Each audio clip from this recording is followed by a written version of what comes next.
نحمدہ و نصلی علی رسول الکریم اما بعد۔ درود شریف ایک ایسا اللہ جل شانہ کو پسندیدہ عمل ہے کہ اس کی وجہ سے اللہ جل شانہ کی رضا کا ملنا، حضور صلی اللہ علیہ وسلم کی شفاعت کا ملنا، پل صراط سے آسانی سے گزر جانا اور حضور صلی اللہ علیہ وسلم کے قریب ترین جگہ کا ملنا، یہ سارے درود شریف کے فضائل حدیث پاک کے اندر بیان کیے گئے ہیں۔ حضرت امام شافعی رحمۃ اللہ علیہ جو بہت بڑے امام گزرے ہیں، وہ ایک خصوصی خاص طور پر درود پڑھا کرتے تھے جو ان کی بخشش کا بھی ذریعہ بنا، اور ان کے بارے میں کئی واقعات مستند کتابوں کے اندر ملتے ہیں کہ جو درود پاک ان کی بخشش کا ذریعہ بنا۔ وہ کون سا درود تھا جس کی وجہ سے امام شافعی رحمۃ اللہ علیہ کی بخشش ہوئی، وہ اس کے بارے میں ذکر کرنا ہے۔ علامہ سخاوی رحمۃ اللہ علیہ نے قول بدیع کے اندر یہ واقعہ نقل کیا ہے۔ حضرت عبداللہ بن عبد الحکم وہ نقل کرتے ہیں کہ میں نے حضرت امام شافعی رحمۃ اللہ علیہ کو ان کی وفات کے بعد خواب میں دیکھا۔ میں نے ان سے پوچھا کہ اللہ تعالیٰ نے آپ کے ساتھ کیا معاملہ کیا؟ تو انہوں نے کہا کہ اللہ تعالیٰ نے میرے اوپر رحم کر دیا اور میری بخشش کر دی، اور میرے لیے جنت کو ایسے مزین کیا اور ایسے سجایا جیسے دلہن کو سجایا جاتا ہے، اور میرے اوپر جنت کو اس طرح بخیر دیا گیا جیسے دلہن کے اوپر بخیر دی جاتی ہے، یعنی شادی کی رات، شادی کے دن جیسے دلہن اور دلہا کے اوپر پیسوں کو بکھیرا جاتا ہے، اسی طرح اللہ تعالیٰ نے میرے اوپر جنت کو بخیر دیا۔ تو انہوں نے خواب میں پوچھا کہ یہ مرتبہ آپ کو کیسے ملا؟ تو انہوں نے امام شافعی رحمۃ اللہ نے کہا کہ میں نے ایک درود پاک تھا جس کو میں کثرت سے پڑھا کرتا تھا، جس کی وجہ سے اللہ جل شانہ نے یہ سارا اعزاز و اکرام مجھ کو دیا۔ اور درود شریف امام شافعی نے یہ بتایا، اللہم صلی علی محمد کلما ذکرہ الذاکرون وصلی علی محمد کلما غفر عن ذکرہ الغافلون۔ یہ امام شافعی رحمۃ اللہ علیہ کہتے ہیں کہ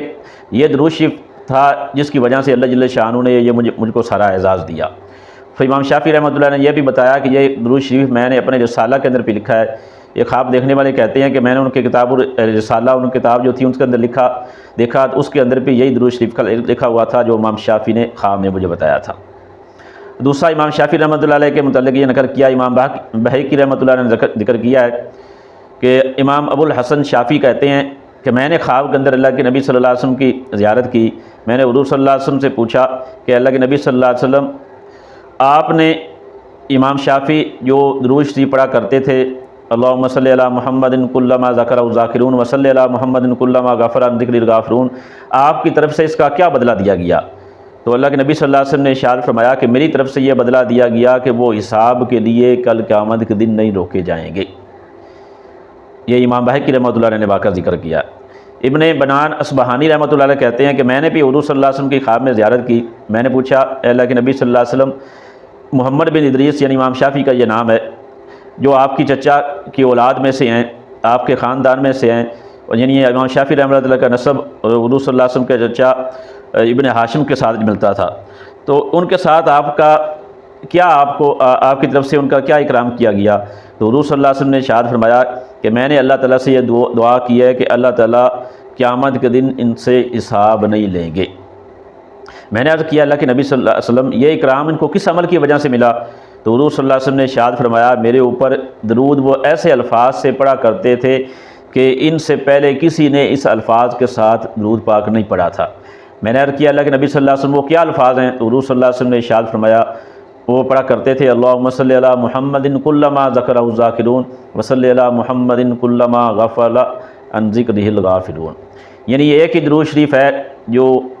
مختلف لوگوں نے خواب کے اندر حضور صلی اللہ علیہ وسلم کی زیارت کی، اور ایک دفعہ خود امام شافعی رحمۃ اللہ علیہ کی زیارت کی تو انہوں نے بھی اسی درود پاک کی فضیلت بتائی کہ اس درود پاک کی برکت سے اللہ جل شانہ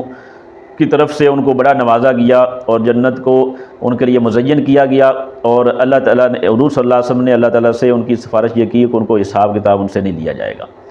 تو ہمیں بھی اس درود پاک کا اہتمام کرنا چاہیے۔ درود پاک جو بھی ہو اللہ تعالیٰ کے ہاں مقبول ہے اور انسان کے لیے دنیا اور آخرت کی پریشانیوں کا حل کا ذریعہ ہے، تو ہمیں زیادہ سے زیادہ حضور صلی اللہ علیہ وسلم کے ہمارے اوپر بڑے احسانات ہیں، ہمیں ان احسانات کو سامنے رکھتے ہوئے ہم ساری زندگی پہ درود پاک حضور صلی اللہ علیہ وسلم کے ذات پر بھیجتے رہیں تو ہم ان کا بدلہ نہیں دے سکتے۔ تو ہمیں زیادہ سے زیادہ درود پاک کا، اور اس درود پاک کا بھی خاص طور پر ہمیں اہتمام کرنا چاہیے۔ یہ سارے واقعات فضل درود شریف کے اندر ذکر کیے گئے ہیں۔ اللہ جل شانہ کی ذات سے دعا ہے کہ اللہ تعالیٰ ہمیں حضور صلی اللہ علیہ وسلم کے دربار میں زیادہ سے زیادہ درود پاک کا ہدیہ بھیجنے کی توفیق دے۔ وآخر دعوانا ان الحمد للہ رب العالمین۔